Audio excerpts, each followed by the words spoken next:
Umesikia mbiu, Yesu okoa, utangazeni kote, Yesu okoa, tiini amri hiyo, nchini bahari. Mpendwa mtazamaji wa Hope Channel Tanzania na Mahubiri TV, nikukaribishe kwenye kipindi chetu kizuri cha Na Tuombe. Kipindi ambacho kinaruka kila wakati, siku kama ya leo na muda kama huu.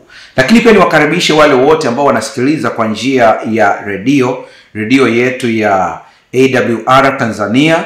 Unapoungana nasi katika kipindi chetu hiki, Bwana akubariki sana. Nikutie moyo kuwashirikisha wenzako neema kama hii, habari njema kama hii, ni kuwajulisha wenzako pia. Kwa wewe ambao unaweza ukashare linki ya YouTube yetu kwa wenzako muda kama huu katika magrupu mbalimbali, fanya hivyo ili wote tuweze kubarikiwa, lakini pia na kushiriki habari njema hii. Kabla ya kuanza somo letu, tuombe. Baba yetu na Mungu wetu mtakatifu, tunakushukuru sana kwa ajili ya muda huu uliotupatia. Tunapoanza somo letu hili, naomba uweze kuwa nasi. Kila mmoja wetu anayesikiliza na anayetazama, utuunganishe kwa kitu kimoja. Kwa jina la Yesu tumeomba na kuamini. Amen. Mtazamaji, nikukumbushe ya kwamba mwisho wa kipindi chetu hiki tutakuwa na muda mzuri sana kwa ajili ya kuombea yale ambayo umeandika, umetuma kwa njia ya SMS kwa namba yetu ambayo ni 0755 932 na 283. Kama nilivyokuambia ya kwamba haiwezekani kusoma jumbe zote kwenye kipindi hiki, lakini kwa vile ile simu iko nami hapa, ule ujumbe wako utakapoingia, nina muda wa kutosha kuomba kwa ajili ya jumbe zako zile, lakini pia na kusoma baadhi ya shuhuda ambazo utakuwa umetuma ili tuweze kuzisoma na ziweze kuwa baraka kwa watu wengine. Kwa muda wa wiki kama takribani 3 au 4 sasa, tumekuwa tukiangalia umuhimu wa imani. Tumeangalia katika staili mbalimbali, masomo mbalimbali. Tumeanza na kujua imani ina maana gani. Tumeangalia kile ambacho Mungu amekusudia ili tuweze kupokea katika utawala wa mbinguni, utawala wa kifalme. Nikukumbushe machache. Imani ni sarafu katika ufalme wa Mungu ambayo inatumika kununua chochote ambacho unakihitaji katika ufalme wa Mungu. Ikiwa unahitaji uponyaji, imani ndiyo sarafu pekee. Ikiwa unahitaji baraka, imani ndiyo sarafu pekee. Ikiwa unahitaji wokovu, ni kwa njia ya imani pia. Kwa hiyo imani imejaa vitu vingi ambavyo kama ukiwa nayo unaweza kupata chochote ambacho unakihitaji. Imani. Hata Yesu anasema atakapokuja mwana wa Adamu, je, atakuta imani duniani? Kumbe tunapoongelea juu ya watu ambao wanaweza wakashinda siku za mwisho, kupambana na nguvu mbili zinazoshindana, upande wa Kristo na upande wa Shetani, wale walioko upande wa Kristo, kitakachowafanya washinde ni imani. Imani ndio inawafanya kuwa washindi. Kwa kuwa unajua ya kwamba wakati mpinga Kristo atakaposimama, moja ya sera kubwa ambayo ataitumia kuwafanya watu waogope ili wamwabudu ni kuto kuuza wala kununua. Hii ndiyo silaha yake na mbinu yake kubwa ambayo ataitumia. Atawazuia watu kuuza na kununua. Watakaoweza kushinda ni wenye imani peke yao. Maana katika imani tunayaona mambo yasiyoonekana kana kwamba yanaonekana. Tunaona mambo yasiyokuwepo kana kwamba yapo tayari. Ndipo katika imani unasikia kauli kama za Yesu, mtu hataishi kwa mkate tu, bali kwa kila neno litokalo katika kinywa cha Mungu. Kwa hiyo nini kitakachokutisha ikiwa una imani, hata kama umezuiliwa kununua au kuuza? Kwa imani unatambua kwamba maisha yako hayapo mikononi mwa chakula. Maisha yako hayapo mikononi mwa fedha. Maisha yako hayapo mikononi mwa daktari. Ijapokuwa Mungu aweza kutumia fedha kuyafanya maisha yasonge mbele, Mungu aweza kutumia daktari kukuletea uponyaji, Mungu aweza kutumia chakula kufanya uendelee kuishi, lakini chanzo cha uhai wako ni Mungu. Hapa ndipo unaweka imani yako kwa Mungu na wala sio kwa vitu. Hapa ndipo unaweka imani yako kwa Mungu na wala sio kwa watu. Hapa ndipo unaweka imani yako kwa yeye ambaye ndiye chanzo cha uhai, imani. Leo tuna somo la pekee sana. Linasema, usifanye kosa kama la Kaini. Usifanye kosa kama la Kaini. Kaini alifanya nini? Unajua, nimesikia watu wakiitana majina mengi kama Abeli, lakini mara chache kusikia mtu akiitwa Kaini. Wapo. Haina maana mtu anaitwa Kaini lazima abebe tabia za Kaini. La hasha. Maana naamini Mungu alipomuumba Kaini hakumaanisha kwamba Kaini awe mbaya au awe mfano mbaya. La. Unajua kuna mtu mmoja katika Biblia ambaye anaitwa Yabezi. Neno Yabezi maana yake ni machungu. Mungu hakumbadilisha jina, ila alimbadilishia hatima. Sio kila mtu ambaye anapaswa kubadili jina. Sio lazima mtu badilishe majina kama kina Abraham na Sara walivyofanyiwa. La hasha. Lakini unaweza ukabadili jina la rohoni, hata kama jina la mwilini ni lingine. Aliitwa Yabesi, machungu, lakini alikuwa na mwishilio mzuri. Kaini na umaarufu wake wote hasifiki kwa mazuri hata kidogo. Anaonekana kuwa chanzo cha migogoro iliyo mingi sana. Lakini leo tunaangalia habari ya kosa la Kaini, lakini kabla ya kuangalia kosa la Kaini, tunaangalia habari ya Abel. Huyu ndiye kinara wa kwanza ambaye ukiangalia kama ingekuwa ni movie unayoiona, anayeonekana kuwa bora katika movie hii ya Mwanzo sura ile ya 3, unagundua ya kwamba anayeonekana kuwa bora kuliko wote anaonekana kuwa Abel. Na leo tunamtazama Abeli katika sura ya imani. Ila wewe, onyo nalokupa, usije ukafanya kosa kama Kaini, ila ukatende mema kama Abel. Kwenye kitabu cha Ibrania sura ile ya 11 fungu la 4 ambapo mashujaa wa imani wanatajwa, fungu la kwanza utakuta kwamba imani inatafsiriwa kwamba ni nini. Tulishapita sehemu hiyo.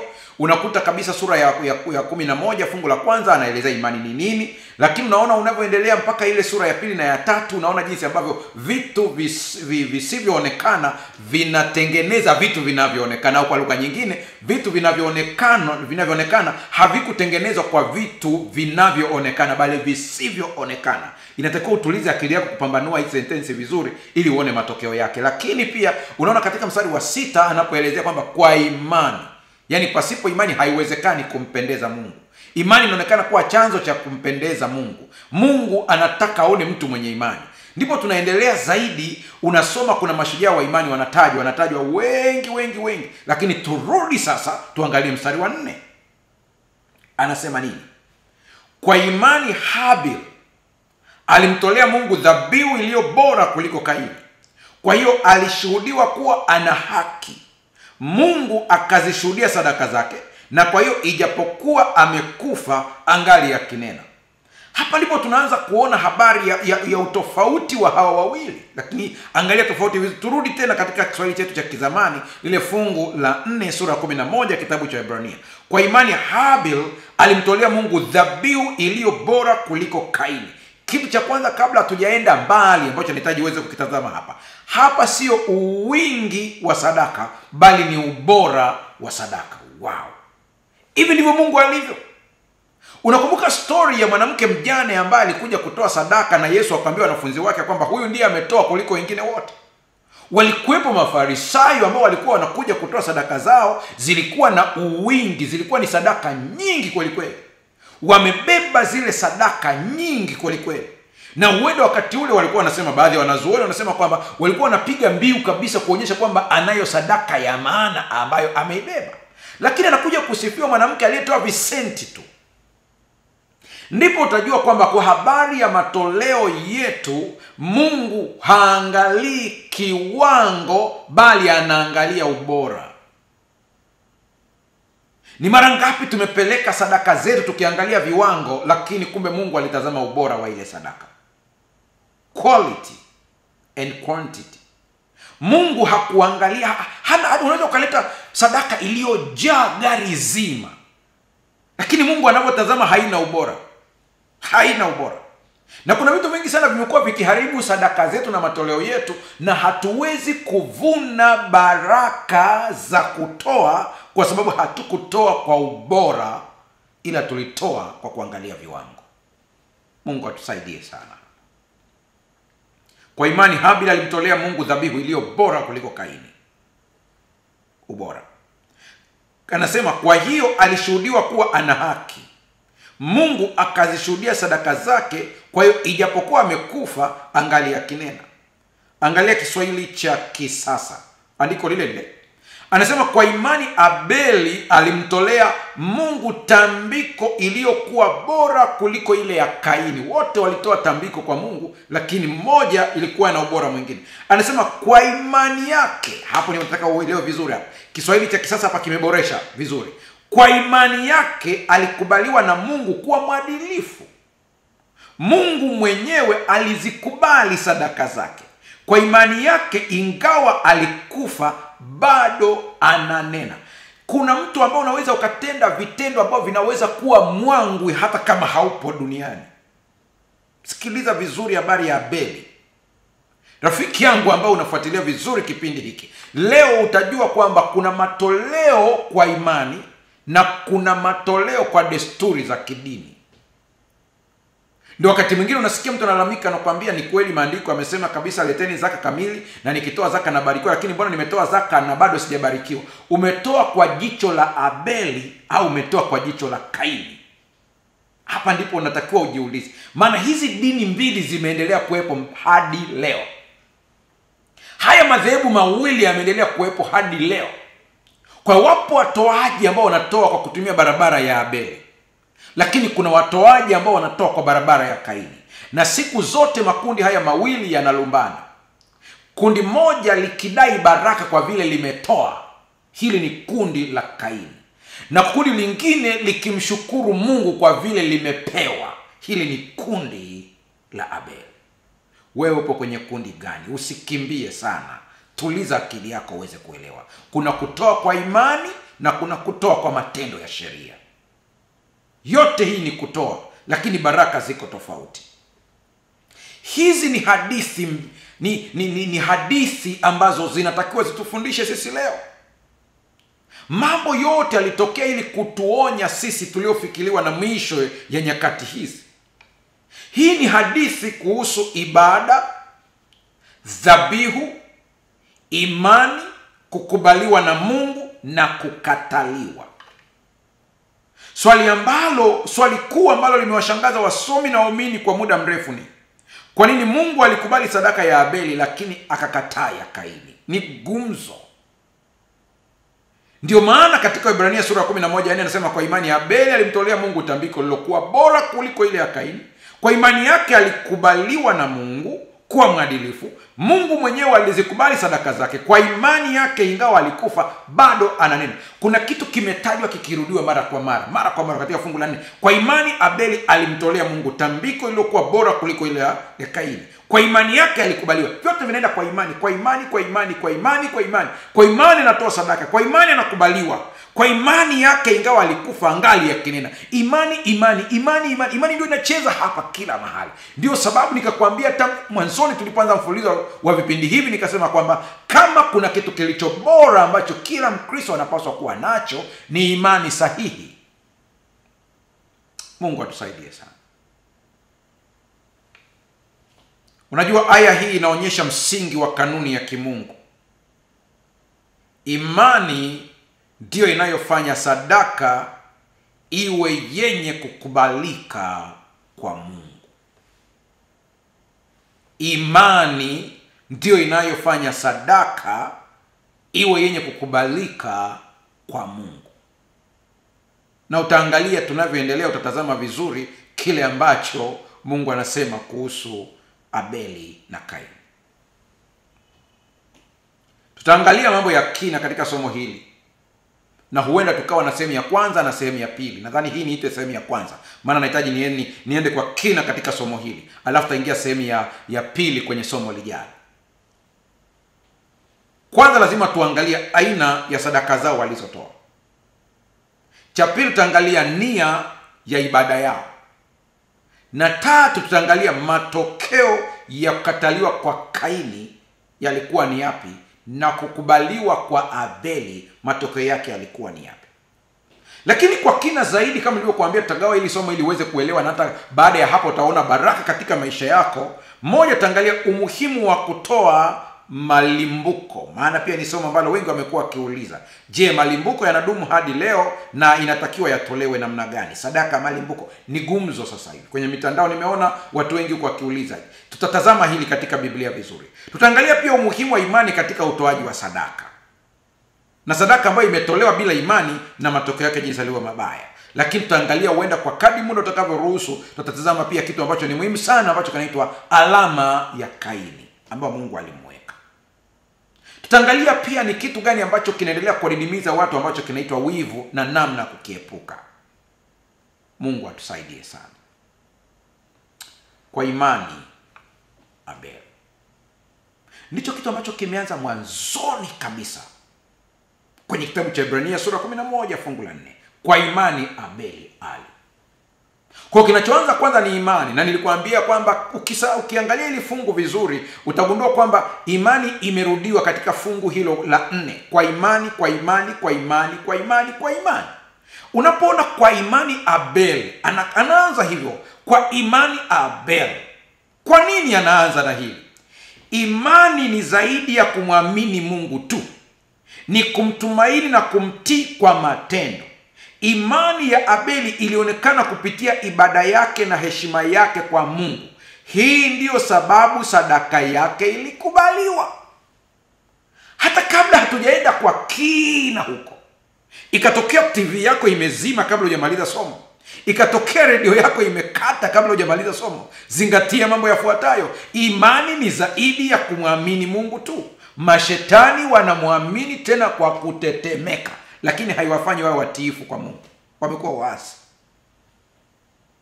Kwa kama imani peke yake ingesaidia watu kuingia mbinguni, imani peke yake, basi ina maana mashetani pia nao wanaenda pia.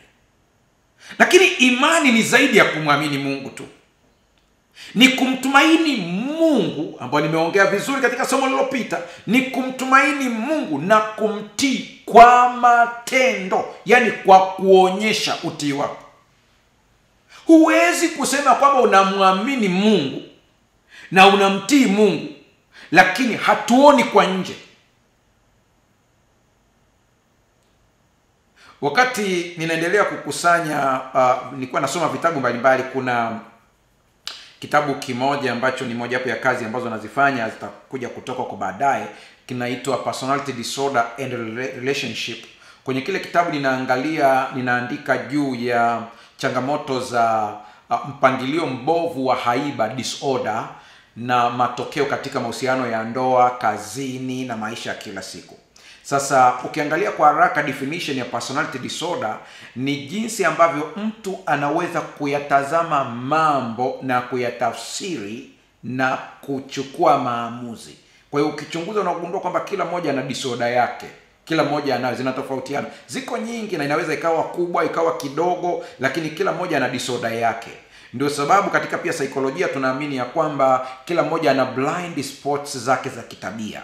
Yaani kuna maeneo ambayo huoni madhaifu yako ila wengine wanaona. Ndio hii inatusaidia sana tuweze kujirekebisha kwa kusaidiwa na watu walio karibu nasi. Sasa tuende vizuri hapa. Mtu hawezi kusingizia ya kwamba mimi nina imani lakini matendo yangu msiyatazame. Natoa tahadhari hapa. Kila binadamu aliyezaliwa na mwanamke ana udhaifu kitabia. Lakini udhaifu kitabia sio sifa ya kujisifia. Kwa hiyo kwa lugha rahisi kabisa, mtu ambaye ndani yake ni mnyoofu ataonyesha unyoofu wake kwa matendo ya nje ijapokuwa kwa vile ana udhaifu wa kurithi kwa Adamu, kuna maeneo ataonyesha udhaifu, sio kwa makusudi, ila ni kwa mapungufu ya kimaumbile ambayo Roho Mtakatifu anamfanyia kazi kumnyoosha. Kwa hiyo hapo usije ukachanganya mada na ukatumia kisingizio. Kwa hiyo imani ni zaidi ya kumwamini Mungu tu, ni kuonyesha utii wetu kwa Mungu kwa matendo. Imani ya Abeli ilionekana kupitia ibada yake na heshima yake kwa Mungu. Hii ndiyo sababu sadaka yake ilikubaliwa. Sadaka yake haikuwa tu tendo la kidini, bali ilikuwa ni ishara ya nje ya imani yake ya ndani katika mpango wa Mungu wa wokovu. Matendo yake yalidhihirisha moyo wake ulioendana na mapenzi ya Mungu, akitambua kuwa ibada ya kweli inajengwa juu ya imani na utiifu. Unajua kuna watu wengi sana wanatenda matendo ya kidini lakini sio matendo ya kiroho. Tutaona hapo baadaye jinsi vinavyotofautiana. Kuna sheria za kidini ambazo kwa nje zinaonekana kuwa nzuri na zenye mvuto, lakini kiroho hazina matokeo yoyote. Hata Yesu alipokuja aliziponda kabisa. Akaambia, ole wenu waandishi na Mafarisayo, ambao mnayapaka makaburi rangi lakini ndani ana mifupa. Yaani kwa lugha nyingine, kuna mtu ambaye ana pretend kuwa mtu mwema kwa nje lakini ndani ameoza. Ila kuna mtu ambaye tangu moyo wake ulivyo mpaka nje anaonekana kuwa mtu mwema. Hawa ni watu wawili tofauti. Kuna mtu anatenda kitu kwa ajili ya faida, lakini kuna mtu anatenda jambo jema kwa sababu ni vyema kutenda jambo jema. Turudi kidogo. Wanandoa huwa ninapoongea nao napenda kutumia hili neno. Tunatendeana mema kwenye ndoa sio kwa sababu ninajisikia kutenda mema, ila ni kwa sababu ni sahihi kutenda mema. Ukiongozwa na hisia kwenye ndoa, kuna saa kabisa mwenzako amekuudhi, amekutibua, una hasira, kwa kawaida inatakiwa usimtendee jema kwa sababu ya hisia zako. Lakini kwa vile huongozwi na hisia, unaongozwa na hekima, utamtendea jema hata kama hujisikii, kwa kuwa ni vizuri kutenda jema. Hivyo hivyo kwa wanaotuzunguka. Tunawatendea mema watu wanaotuzunguka sio kwa vile tunajisikia kutenda mema, lakini kwa vile ni vizuri kutenda mema. Haya mambo mawili usije ukayachanganya. Kuna watu ambao ni wazuri kwenye dini, ni wazuri kwenye imani, ukitazama kwa nje ni watu wa kiroho, lakini wanafanya yale matendo ya kidini wakiwa na target. Wao wanafanya biashara na Mungu, nipe nikupe. Haitakiwi. Pastor, bado sijakuelewa. Naenda zaidi ya hapo. Waheshimu baba yako na mama yako, siku zako zipate kuwa nyingi. Simple. Kuna uhusiano mkubwa kati ya maisha marefu na heshima kwa wazazi. Ijapokuwa sio wote waliokufa mapema walivunjia heshima wazazi wao. Usije ukachanganya mafaili hapa. Lakini kuna uhusiano mkubwa kati ya kuheshimu wazazi na kuishi maisha marefu. Sasa basi, kuna mzazi ambaye anakutendea mabaya kabisa, anakusema vibaya. Wana disorder inaitwa narcissistic personality disorder. Wenye disorder hii wana tabia kugawanya watoto wao. Anachukua maneno kwa mtoto huyu anapeleka kwa huyu, anachukua kwa yule anapeleka kwa huyu, anagonganisha vichwa ili wote wa divide na wote wanatumia kama mawindo. Na umemtambua mzazi wako kabisa ni mchonganishi, au umejua mzazi wako anakufanyia vitu vibaya. Lakini kwa kanuni sio kwamba unatakiwa umheshimu mzazi kwa vile anatenda vizuri au anakutendea mazuri. Unamheshimu mzazi kwa sababu ni mzazi. Wow. Hiyo isikilize vizuri hapa. Ndio maana nikisikia mtu yeyote ambaye amegoma kumsaidia mzazi wake kwa sababu ana ugomvi na mama yake, baba na mama wana ugomvi, na mtoto kaingilia ule ugomvi ukaamua kutokuwasaidia, laana iko juu yako. Ule ugomvi haukuhusu, na hata kama ikatokea umepishana na mzazi wako, ni jukumu lako kumheshimu na kumsaidia, sio kwa vile anakutendea mema, ila kwa kuwa ni haki yake kama mzazi. Ndani ya damu yako kuna DNA ya kwake. Kuna vinasaba viko hapo. Na mtu yoyote mwenye akili, unakuta umeanza kuwa na akili, unakuta kwamba baba yako na mama yako waliachana, na ukaanza kumtafuta baba yako, ukajua mahali alipo, na unahitaji kumsaidia. Mama yako anakuambia nitakulaani ukimsaidia. Laana ya mama haitashika, ila kinyume chake ukimsaidia baba utapata baraka zaidi. Pastor, sijakuelewa hapo. Tunamwabudu Mungu sio kwa mema aliyotutendea, ila kwa haki yake ya kutuumba. hujajileta duniani mwenyewe, na kuna miaka hukujua kwamba kuna kitu chochote, hukuwa na consciousness. Piga mahesabu ya mwaka uliozaliwa nyuma yake, ulikuwa hujui chochote. Mungu aliamua kukuleta hapa, Mungu akakusababisha wewe uzaliwe, na kwa sababu hiyo amekuponya ugonjwa wako. Hajakuponya, ni haki yake kuabudiwa na wewe. Amebariki biashara yako, hajaibariki kwa mujibu wa mawazo yako, anastahili kuabudiwa. Ndio maana unamkuta Yakobo katika kufa kwake anakata roho, akashika fimbo yake akaabudu. Yaani Mungu ni wa kuabudiwa. Iwe ameniokoa na mauti, hajaniokoa, ni haki yake kuabudiwa.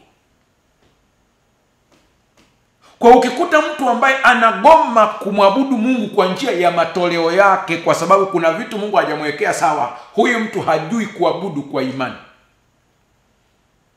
Narudia tena sentensi ambayo kwenye slide yako, kwenye screen yako unaiona vizuri, nairudia tena. Sadaka yake haikuwa tu tendo la kidini. Ina maana sadaka ni tendo la kidini, lakini haitakiwi kuishia kwenye tendo la kidini, bali ilikuwa ni ishara ya nje ya imani yake ya ndani katika mpango wa Mungu wa wokovu. Inatakiwa matoleo yako au matendo yako ya kiroho yawe na sura nyingine tofauti ya kiroho zaidi kuliko ya kidini. Mungu atusaidie sana. Imani ni msingi wa ibada zote. Kariri kabisa. Imani ni msingi wa ibada zote. Ndio maana mganga wa kienyeji anampatia mtu kitu, anamwambia nenda ukaweke chini ya uvungu wa kitanda chako. Na huyu mtu hata hajiulizi hivi aka kamti kana uhusiano gani na mgogoro wa ndoa yangu, lakini kwa vile ameamini kile ambacho mganga alimwambia, anakwenda anaweka chini ya uvungu. Akiambiwa usije ukavaa nguo nyeusi siku fulani, anatii, kwa sababu hata harizoni ya kwamba kuna uhusiano gani kati ya nguo nyeusi na siku niliyoambiwa, lakini kwa vile ana imani na mganga wake anatii kama ilivyo. Habari gani juu ya Mungu aliyetuumba? Kuna vitu anatuambia, lakini hatuvitazami katika jicho la kumwamini na kumtii kama alivyosema. Habari ya Abeli na Kaini inatufundisha kwamba imani ndio msingi wa ibada zote. Imani ndio msingi. Kitabu cha Mwanzo sura ya 4 fungu la 4 anasema, Abeli alimwamini Mungu na akatoa bora zaidi kutoka kwenye kundi lake, mzaliwa wa kwanza pamoja na sehemu zake bora. Hebu linganisha Waebrania 11 fungu la 4 na Mwanzo 4:4, vinashabihiana. Angalia vizuri hapa. Abeli alimwamini Mungu, kwa hiyo cha kwanza alimwamini Mungu na akatoa bora zaidi kutoka kwenye kundi lake, mzaliwa wa kwanza pamoja na sehemu zake bora. Ndiyo hii inatakiwa uibebe kwenye ubongo wako sasa, ya kwamba ukiona Kaini analaumiwa kwa sadaka yake, ni kwa vile kulikuwa na maelekezo sahihi ya namna ya utoaji ambayo yeye aliyapuuza. Kwa ukiona Mungu analaumu, ni kwa sababu kuna kitu Bwana alipuuza. Na ukitaka ujue kuna kitu alipuuza, ni hii kauli inayotumika, Abeli alimwamini Mungu na akatoa bora zaidi. Kwa hiyo matoleo yalitanguliwa na imani. Hiki ni kitu muhimu sana ukizingatia hapo.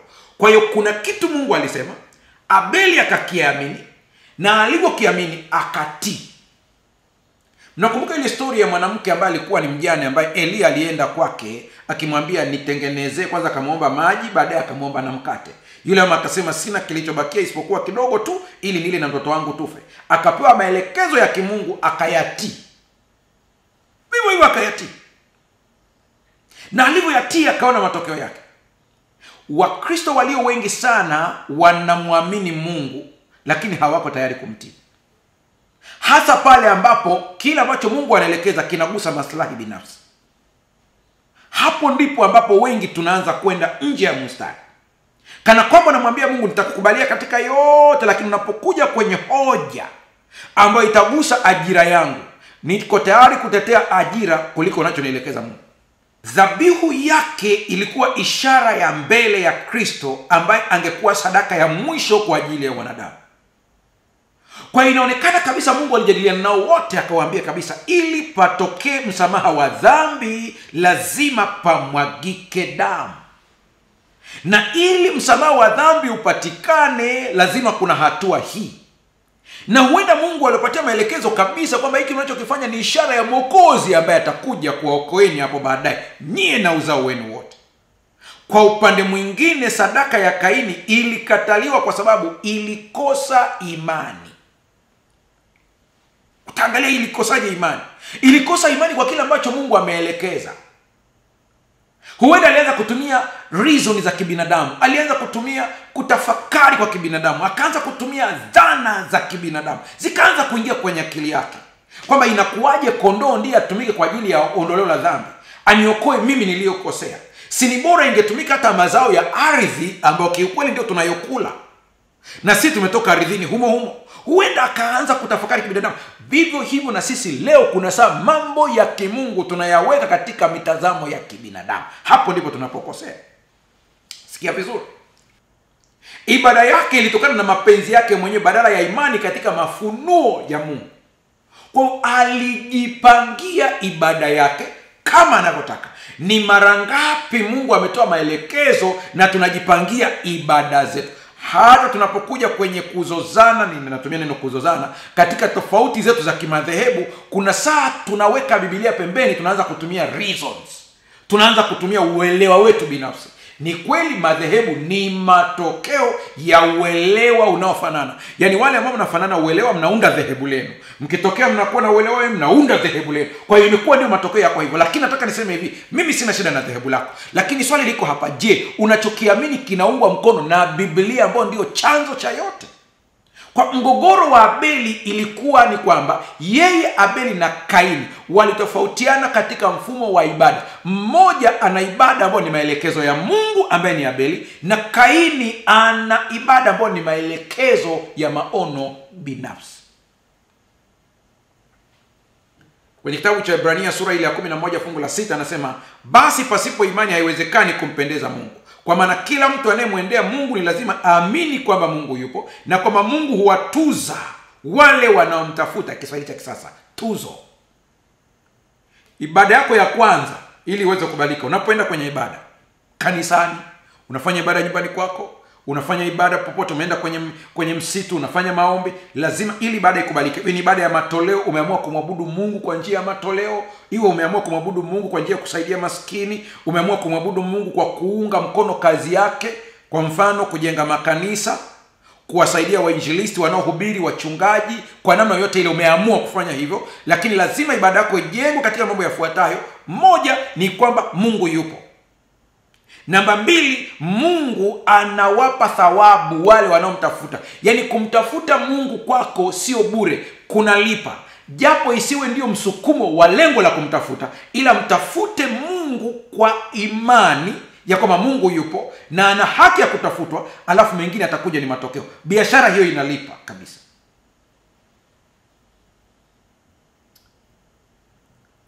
Sijui niwekeje hii. Ukinisaidia mimi kwa sababu ni mpare mwenzako, hailipi hiyo. Haina malipo yoyote. Usije ukajidanganya namsaidia kwa sababu ni mpare mwenzetu, hailipi. Hiyo sio ibada, huo ni ukabila. Lakini ukanikuta barabarani nimepata labda pancha, ukatazama hivi ukasema, huyu ni mchungaji, namfahamu. Ukaacha shughuli zako zote ukasema nitahakikisha mpaka nafunga hii tairi aweze kuondoka. Unapata thawabu ya mtumishi wa Mungu. Hiyo ni moja. Lakini ukampita binadamu mwingine yoyote barabarani na ukaacha kumsaidia kwa sababu humjui na wala sio mchungaji, unapata laana ya kudharau kiumbe cha Mungu. Hakuna pa kutokea. Atakayempokea nabii kwa vile nabii atapata thawabu ya nabii. Usiishie hapo. Anayemkaribisha mmoja wapo wadogo, Hawa amenikaribisha mimi, hapo angalia nabii, anaangalia mtu yeyote. Motive behind kila kitu, kila msukumo ulioko hapa ni Mungu. Umemwona mtu mwingine, sio mchungaji, sio mwinjilisti, sio nani, ukaamua kumsaidia. Sikilizo kusukuma ni nini? Ni mwanadamu aliyeumbwa na Mungu, kuna thawabu yake. Ukamwona mwingine, mchungaji, mwinjilisti, mwalimu, ukaamua kumsaidia, sio ndugu yako, sio kabila lako, Kilichokusukuma ni nini? Ni mtumishi wa Mungu, utapata thawabu ya mtumishi wa Mungu. Umemwona bibi kizee yuko pale, ukaamua kumsaidia. Nini kimekusukuma? Ni umri wake. Umemhurumia kwa sababu ya umri wake, na ni bibi anaye na watoto lakini hana mtu wa kumsaidia. Utapata thawabu kulingana na mazingira yake. Kila kitu kina mazingira yake. Sasa sikiliza, lazima ujue kwamba kuna imani dhidi ya ibada ya mazoea. Kuna watu wengi sana ambao wanafanya ibada kama mazoea na wala sio tendo la kiroho kabisa. Natoa mfano, kila watu katika madhehebu yao wana kitu kama hiki. Wasabato wanayo, Lutherani wanayo, Roman Catholic wanayo, ukienda katika dini ya Kiislamu wanayo. Naongea mfano sasa katika ile ambayo inaendelea hivi karibuni, kufunga Ramadhani. Kwa mfano kwa Waislamu ni tendo la kidini, wanatarajia kupata thawabu yao. Tuje katika mtazamo wa Kikristo, Wasabato wao wana mtindo wao wa kufunga kila siku 10 mwanzoni mwa mwaka. Lakini ukija kwa Luteri wana Kwaresma pamoja na Wakatoliki wanakufunga kwao. Sasa mtu ambaye anafunga kama utaratibu wa dhehebu lake, hakuna thawabu ndani yake. Hiyo ni funga ya kidini. Lakini mtu ambaye anafunga kama sehemu ya ibada yake kwa Mungu, huyu mtu ana faida ya ile funga yake. Naomba Roho Mtakatifu akusaidie uweze kutofautisha haya. Vivyo hivyo kwenda kanisani. Kuna kwenda kanisani kama tendo la kidini na kuna kwenda kanisani kama tendo la kiroho. Sikiliza vizuri.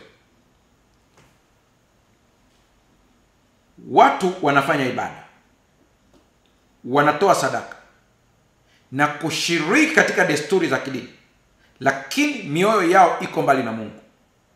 Kwa tendo lako la ibada kama unalifanya, lakini nia na moyo wako haupo kwa Mungu, halina thawabu, halina malipo ya kiroho yenye faida. Ibada bila imani huwa desturi isiyo na uhai wa kiroho. Umezoea tutaenda kanisani. Umezoea kwamba huwezi kula chakula bila kuomba. Lakini kuna mtu ambaye anaomba kabla ya kula, na kile kitendo cha kuomba kabla ya kula kinakuwa ni tendo la kiroho, lakini kuna mwingine ni mazoea. Ndio maana hata sala zetu za kula chakula tumezikariri. Siku moja hata nikawauliza watu kanisani, mmewahi kumuona Yesu wapi anaombea chakula kibarikiwe? Lakini tumezoea. Hata mimi kuna sana nasema Mungu kibariki chakula kwa jina la Yesu. Hata mimi nasema hivyo kwa sababu ya mazoea.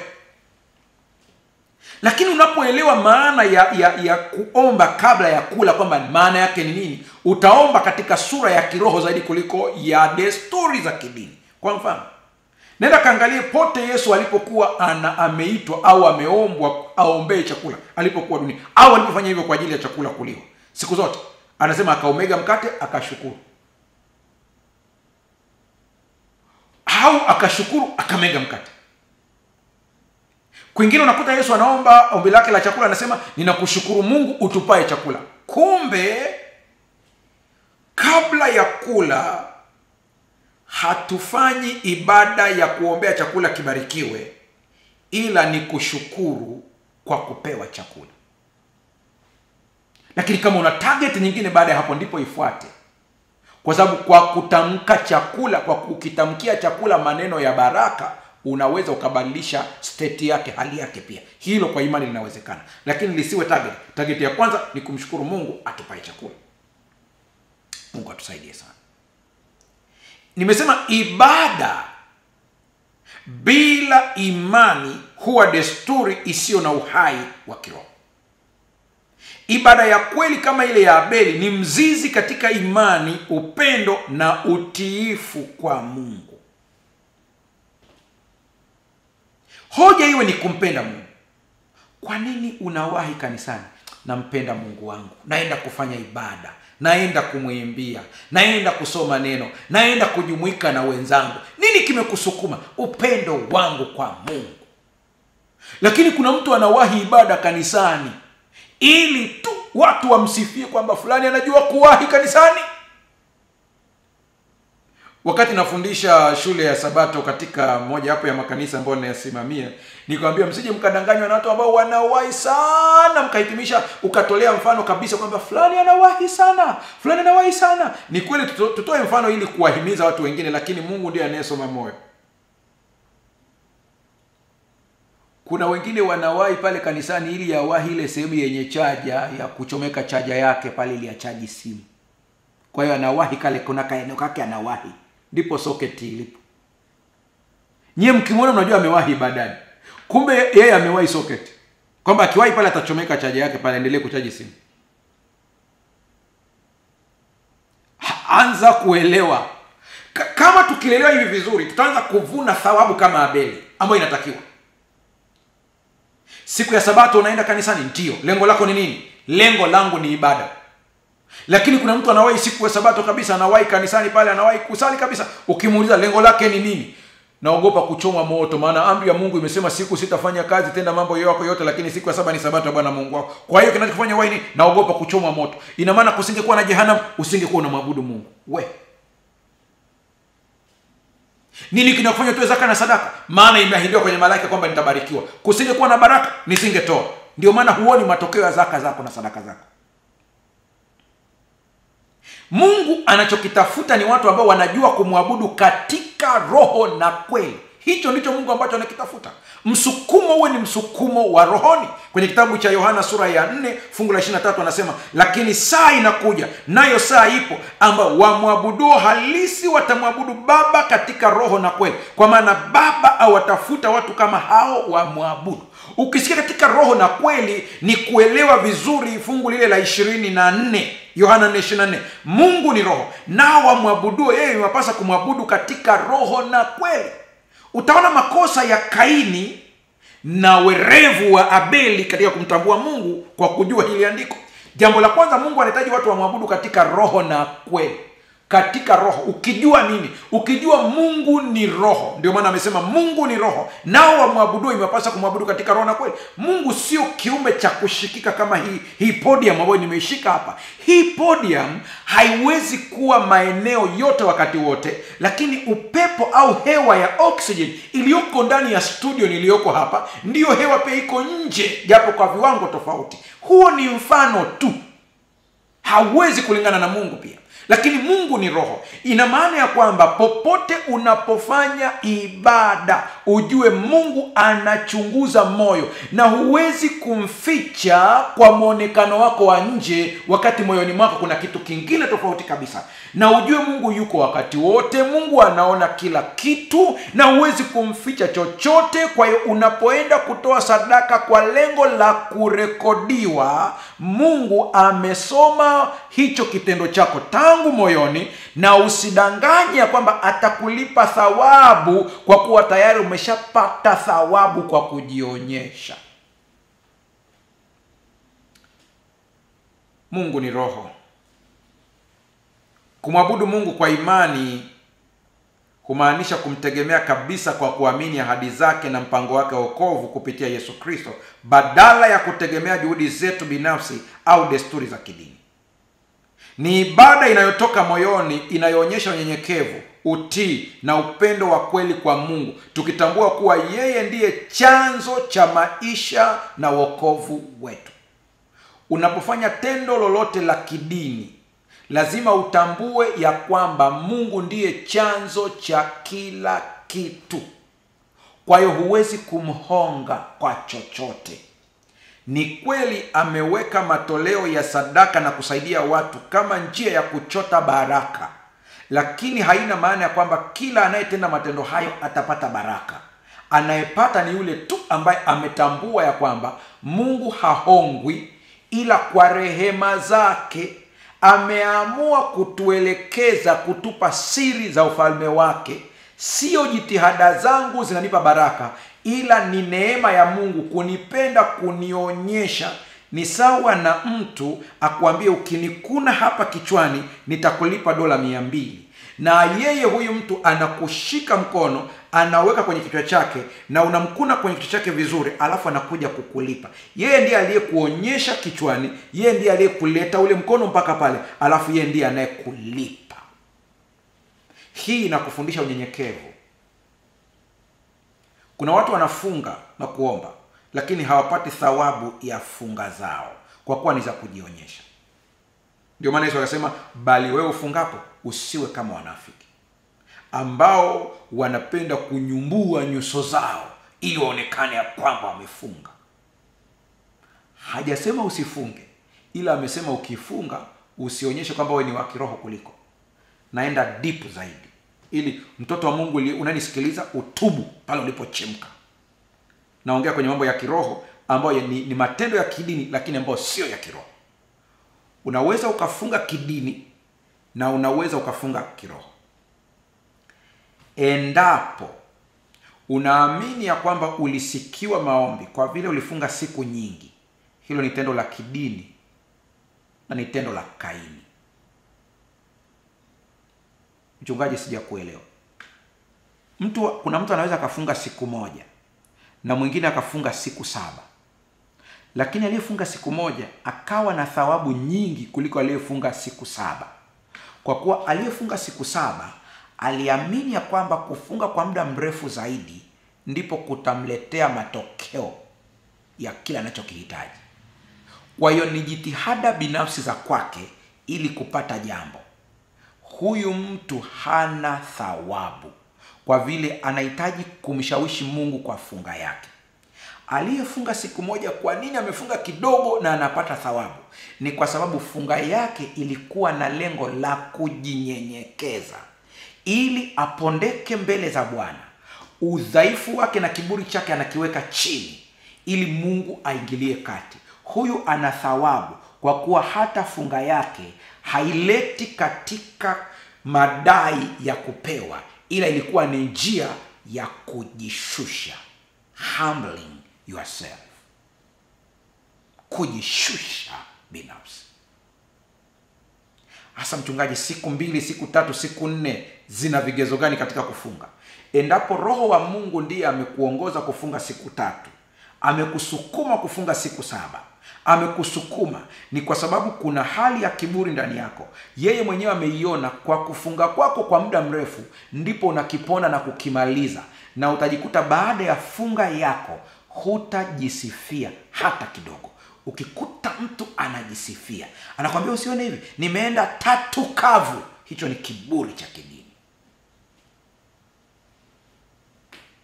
Mtu ambaye anaongozwa na Roho wa Mungu, hata kama akifunga 3 kavu, hawezi kuziona kama ndio sababu ya yeye kupata nguvu za kiroho, ila ataona ni neema ya Mungu hata kuweza kufunga hizo siku 3. Ni neema. Mungu atusaidie sana. Waebrania 11:6. Basi pasipo imani haiwezekani kumpendeza Mungu, kwa maana kila mtu anayemwendea Mungu ni lazima aamini kwamba Mungu yuko na kwamba huwatuza wale wanaomtafuta.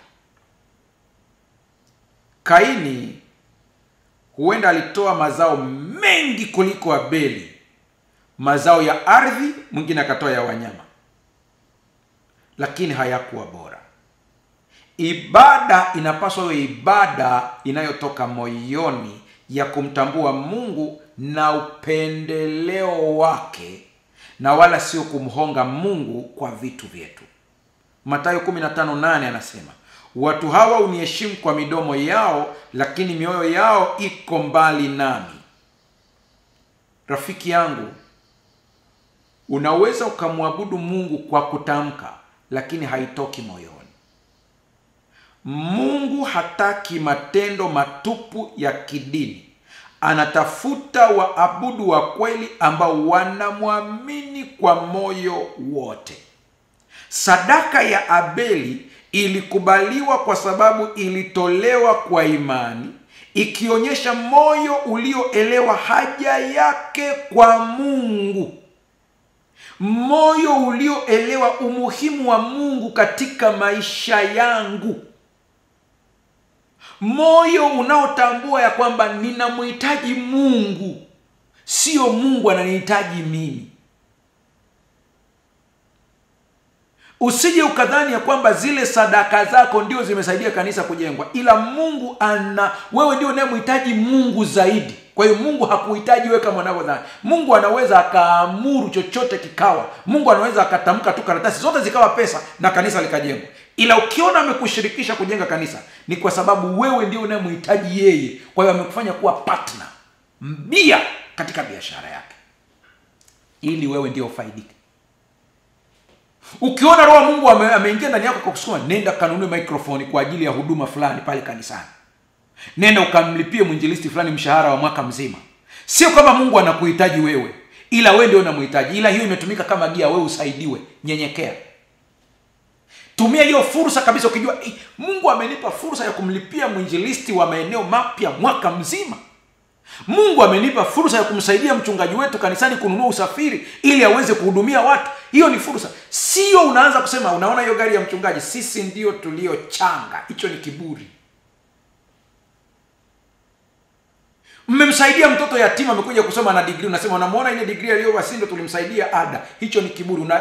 Unachukua thawabu zako zote unazipoteza. Nyenyekea. Ukimwona yule mtoto mliyemsaidia kulipa ada, ukimwona yule mlemavu mliyemjengea nyumba, ukiona yule mliyemnunulia baskeli, ukiona mtu ambaye mlimsaidia, mtumishi wa Mungu mmemsaidia, ukiona kile kitu ambacho ulimsaidia, ukikiona tu pale pap, natoa tu mfano, ukaona kwamba wewe ndio ulimnunulia lile koti ambalo amevaa pale, ukitazama ile koti ile Pastor Mbaga mimi ndio nimenunua. Ukiona hivyo, ile wakati unakumbuka, ukimtazama pale, badala ya kuwa na ile pride ya kwamba nilimnunulia, ndani ya moyo wako sema, Mungu nakushukuru ulinipa fursa ya kushiriki kazi yako. Zile maiki pale kanisani ni neema. Zile tiles pale kanisani ulizoweka, mabati ulionunua ni neema. Usiwe na kiburi. Ukiwa na kiburi ni sadaka ya Kaini. Ukiwa mnyenyekevu ni sadaka ya Abeli. Sadaka ya Kaini, ingawa ilitolewa, ilikataliwa kwa sababu haikuwa na kiini cha ibada ya kweli, imani na utiifu. Wakati fulani nikifanya changizo kwa ajili ya kujenga makanisa, wengine mmeshaona, nilikuwa pale Mwenge, tukawa kule Bunju na maeneo mengine mengi. Huwa nawaambia watu wakati ule wa ile sadaka inapotolewa, ninatamani ya kwamba kila mmoja atoe kwa hiari, sio kwa kulazimishwa. Iwe ni hiari ya kutoka moyoni kabisa. Lakini sio kutishiwa, kuna moto utakuchoma, sio kuna hiki. Hivi tisho vitakufanya utoe lakini hakuna thawabu. Nakumbuka nikiwa pale Mwenge tuliwaita watu kulingana na uwezo wa kiuchumi. Kwa hiyo walinaotoa kiasi kadhaa wakawa wanakuja. Sikia, kwa nini tuligawa watu vile? Uchumi haufanani. Hata kwenye Biblia ukiangalia, kuna mwanamke alitoa senti, Yesu akamsifia. Kuna jamaa walikuja wakatoa vingi, Yesu akawaponda. Mtu mmoja akasema, mchungaji mbona anaombea makundi tofauti tofauti? Ina maana kwamba anawabagua watu kulingana na fedha zao. Waliotoa milioni anawaombea, waliotoa kwa makundi tofauti tofauti. Sikiliza, hoja sio kwamba ninawaombea watu kulingana na idadi ya fedha waliotoa, ila kila mmoja ninamuombea kulingana na wito alioitwa. Kuna mtu ambaye anatoa shilingi milioni 5 lakini Mungu alimuita katika wito wa milioni 100. Yale maombi yanafanya vitu viwili. Yale maombi ni baraka kwa aliyetikia wito kwa uhalali kulingana na kipato chake. Lakini yale maombi pia ni hoja ya kujihoja kwamba hivi nimejitoa katika kiwango ambacho kinatakiwa. Mungu atusaidie sana. Kabla tujafunga, endelea kutuma maombi yako hapo ambapo tutaingia kwenye maombi muda si mrefu. Lakini kuna kitu ambacho natamani niweze kukupatia kabla tujafunga. Leo ni sehemu ya kwanza ya somo. Jumatano ijayo tutaingia sehemu ya pili. Napenda kunukuu kitabu kinaitwa Patriarchs and Prophets. Ukurasa wa 72, paragrafu ya kwanza. Nitasoma kwa lugha ya mkoloni, alafu nitasoma kwa Kiswahili pia. Anasema hivi: Abel had grasped the great principles of redemption. He saw himself a sinner, and he saw sin and its penalty, death, standing between his soul and communion with God. He brought the slain victim, the sacrificed life, thus acknowledging the claims of the law that had been transgressed. Angalia vizuri, transgressed. Abeli alielewa kanuni kuu za ukombozi. Aliona kwamba yeye ni mwenye dhambi na alitambua dhambi na adhabu yake. Mauti zimesimama kati yake na uhusiano na Mungu. Alimleta mnyama aliyochinjwa, maisha yaliyotolewa kafara. Hivyo akakiri au akakubali madai ya sheria ya Mungu iliyovunjwa. Abeli alielewa umuhimu wa dhabihu ya upatanisho. Alitambua hali yake ya dhambi. Alijua kuwa damu pekee ndio inaweza kuleta ondoleo la dhambi. Sadaka yake haikuwa tu tendo la kutoa, ilikuwa ushuhuda wa hitaji lake la ukombozi na imani yake katika ahadi ya Mungu ya ukombozi au ya Mwokozi. Kwa upande mwingine, Kaini alishindwa kutambua haja yake ya upatanisho. Aliamua kumtolea Mungu sadaka kulingana na mawazo yake mwenyewe badala ya kufuata maagizo ya Mungu. Alitoa sadaka ambayo iliwakilisha juhudi za kibinadamu badala ya mpango wa Mungu wa wokovu. Hii inaonyesha kuwa imani si tu shughuli za kidini ndiyo inayofanya ibada iwe yenye maana na kukubalika kwa Mungu. Rafiki yangu unanitazama sasa, kila unapofanya tendo la kidini lolote ili liwe na maana, lazima liwe ni ibada kwa Mungu wa kweli, na lazima uwe na moyo kama wa Abeli na sio moyo wa Kaini. Yeye alileta matikiti maji, yeye akaleta bamia, yeye akaleta vitu vingi, lakini moyo wake ulikuwa mbali na Mungu. Kabla ya kutoa sadaka yako popote pale, zaka, msaada, ibada, tendo lolote, moyo wako na ukubaliwe na Mungu. Tunapoingia kwenye maombi sasa, hata yale unayoyaombea, unahitaji Bwana akutendee kwa sababu gani? Lengo ni nini? Unahitaji Mungu akupe maisha marefu duniani ili nini? Unahitaji Mungu aibariki biashara yako ili nini? Kubali kuwa mfereji kupitia biashara, iwe baraka. Kubali kuwa mfereji kupitia ndoa yako. Kubali kuwa mfereji kupitia elimu yako, uwe baraka kwa jamii, watu wamuone Mungu. Na tunapokwenda kuomba sasa, rafiki yangu unayenitazama, mwambie Bwana, niumbie moyo safi. Mungu anakwenda kuponya magonjwa yako. Mungu anakwenda kuponya ndoa yako. Mungu anakwenda kuponya watoto wako. Mungu anakwenda kutendea muujiza. Kila mmoja mwambie Mungu jambo lako sasa. Tuombe. Baba yetu na Mungu mtakatifu, tumemaliza sehemu tu ya kwanza ya somo hili, lakini nakusihi kila mmoja wetu aliyesikia akajifanyie tathmini. Anakwenda kanisani kufanya nini? Anakwenda kwenye semina kufanya nini? Anatoa sadaka ili nini? Anatoa zaka ili nini? Anasaidia watumishi wako ili nini? Haya majibu yakamsaidie kuwa mwabudu wa kweli anayeabudu katika roho na kweli. Lakini Mfalme wa amani, naomba kwa ajili ya watoto wako wote ambao wanapitia changamoto. Yuko mtu ambaye anatazama anapitia changamoto za kiuchumi. Ametuma ujumbe wake kwenye simu, mwingine anachati hapo kwenye YouTube, anatuma ujumbe kwenye YouTube. Naomba ukampatie kufunguliwa kwake, na unapombariki kiuchumi ni ili na yeye akawe baraka na akaliinue jina lako. Ninaomba kwa ajili ya mgonjwa, mpatie afya njema, mpatie kufunguliwa kwake kama ulivyotenda kwa Dorcas, ili aendelee kuwa baraka kwa wengine, na huyo anayetazama afya yake njema ikarejee tena.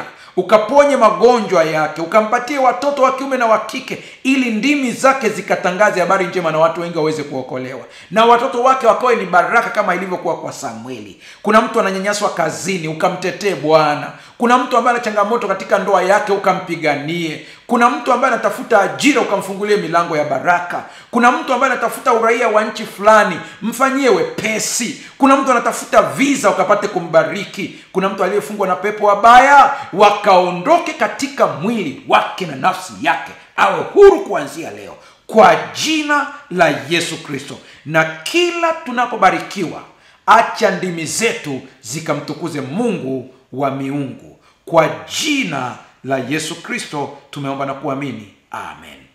Mpendwa mtazamaji na msikilizaji, kwa yote ambayo Bwana atakutendea, tuma shuhuda zako. Lakini pia unaweza ukakomenti chini ya video. Share linki kwa watu wengi. Tukutane Jumatano ijayo tunapoingia sehemu ya pili. Bwana akubariki. Tumesikia mbiu